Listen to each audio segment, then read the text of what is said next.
Hello po mga kalingap. Ayan, dito po kami ngayon sa bahay po ni Tatay Francisco. Isa sa mga beneficiary po ng Team Kalingap. Dati yung pagpunta ko dito, ang bahay ni Tatay Francisco ito lamang. Ngayon mayroon na siyang extension, kusina. Ayan, si Tatay Francisco po, yung asawa niya po ay bedridden na. Yeah, kinamusta namin habang nandito kami sa area nila. Ano na din, inikot-ikot na rin namin yung mga beneficiary nila Kuya Val dito. Kinukumusta. Ay, hindi pwede mapasok, may aso. Ito yung kanyang kusina. Masipag din itong mag-asawa si Tatay Francisco. Sipag dito magtanim-tanim.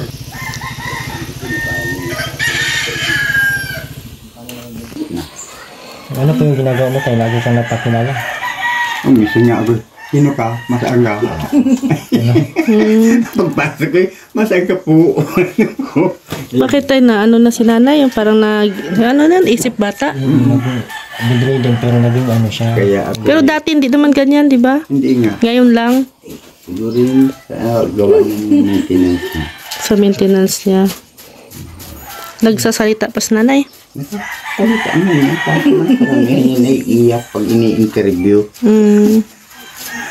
Kilala ka pa niya? Kilala ako. Hindi mo nga ito. Sino nga pangalan ni nanay, tay? Esmeralda. Esmeralda. Nay, kilala mo pa kami? Hindi na? Kilala mo si Kuya Bal? Kilala ko yun. Kilala mo? Sino nagawa nito tayo? Hindi mo nakalimutan si Kuya Bal? Yung buo. Hindi. Ito po si Nanay Esmeralda. Bedridden na po ito, makalingap, at si Tatay Francisco po yung nag-aalaga sa kanya. Wala po silang anak. Dating paraan din ako. Kumusta ka, Nay? Mabuti mo po. Maganda talaga yung may mga kalinga partner sa iba. Oo. Date, na-update sila. Pag mga napabahayan ni Kuya Bal. Nadadalaw. Malapit-lapit. Kami tayo, napunta kami dyan kay ano. Kaya nga. Yung buo na. Makapunta akong sa trabaho ko, mataklo. Wawa naman si Nanay Esmeralda. Pababa na naman. Yan yung mahirap pag tumatanda, ano? Bedridden, tapos walang anak. Paano kaya yung tempo? Dumating yung panahon na siyempre hindi malapit na namin. So yung dating ano ni Nanay Esmeralda, hindi na nagagamit to. Pinakalawang na rin. Kaupo pala si Nanay Esmeralda. Iyan. Kaya nga. Oo, pumayat, ano? Hindi katulad ng mataba kaya. Magsasasabi na yung pansit na yan. Kaya malayo pa yung narating ng pansit na yan tayo. Tayo. Marami naman pa ng ano, magti 300 pa bahay na. Sobrang dami Ilang pa ba ito tayo? Ikailan? Pag 95, 95? 95 na pa bahay? nandiyan yung kanya ni Overdy. Takin mo, ano na ngayon, 225? 25 ba? Oo, kasi ngayon, Kuya, sampang tatlo ay. ngayon, Ayaw nga, meron kanina. pa isa. Kanina. Oo, dalawa. Pag 95 ito. Oo. Magti 300 na. Oo, Tapos sila tatay, 95. Ang problema yung bahay nyo, tay. Wala naman.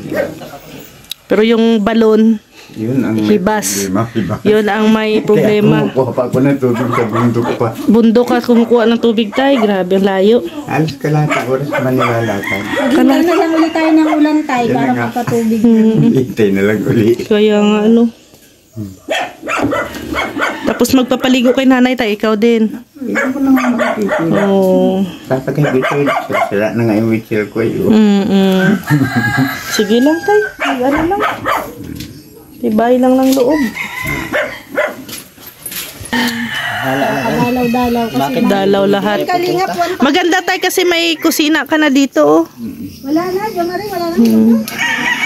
May isa pa doon. Uwi na kami. Oh. Sa puno lang nagtala.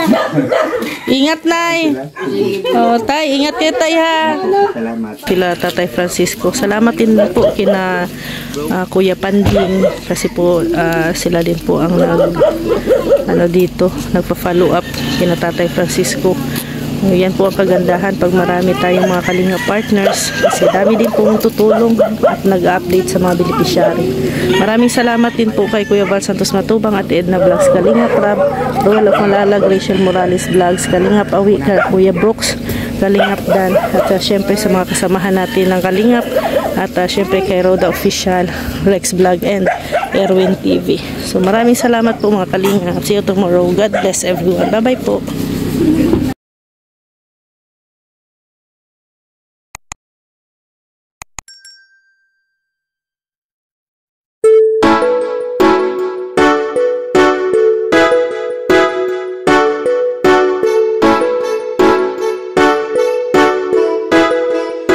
May malasakit sa kapwa, mga kalingap. Siya ang lagi niyong maaasahan, makakatulong sa inyo at aalalay sa inyo, na laging pupuntahan kahit saan ka man, basta kapag kinakailangan. Walang imposible kay Ma'am Rhea Olarte, pagtulong sa kapwa at mabuti palagi.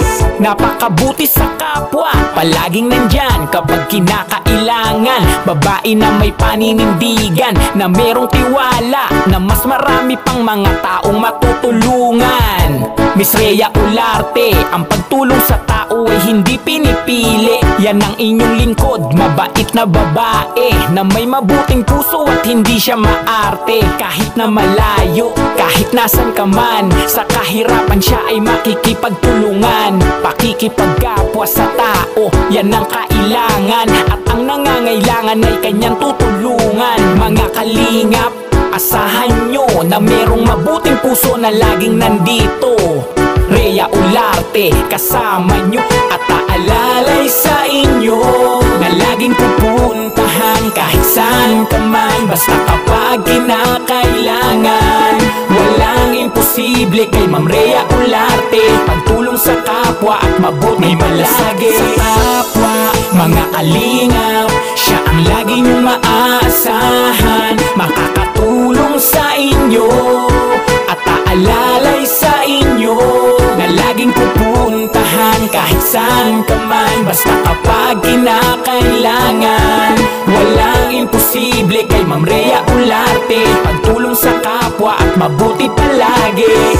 Naghahanap ng kanyang matutulungan na senior citizen at kanyang aalalayan, at mga charity kanyang pinupuntahan. Di hadlang anumang layo, kahit na bundok pa yan, lahat tatawirin kahit anong pagsubok. Mahalaga sa kapwa, siya'y laging nakakatulong. Mga pangangailangan kanyang pinaabot, laging mabuti sa kapwa at hindi nagdadamot. Di nang hihingi ng kapalit kahit anong sukli, basta makita lang niya ang inyong mga ngiti. Masaya kahit anuman ang pagdaanan, basta patuloy lang siya ay kasama niyong lalaban. Mga kalingap, asahan nyo na merong mabuting puso na laging nandito. Rhea Olarte, kasama nyo, hanggat kaya ay tutulong sa inyo. May malasakit sa kapwa, mga kalingap, siya ang lagi nyong maaasahan, makakatulong sa inyo at aalalay sa inyo, na laging pupuntahan kahit saan ka man, basta kapag kinakailangan. Walang imposible kay Ma'am Rhea Olarte, pagtulong sa kapwa at mabuti palagi. Sa kapwa, mga kalingap, siya ang lagi niyong maaasahan, makakatulong sa inyo at aalalay sa inyo, na laging pupuntahan kahit saan ka man, basta kapag kinakailangan. Walang imposible kay Ma'am Rhea Olarte, pagtulong sa kapwa at mabuti palagi.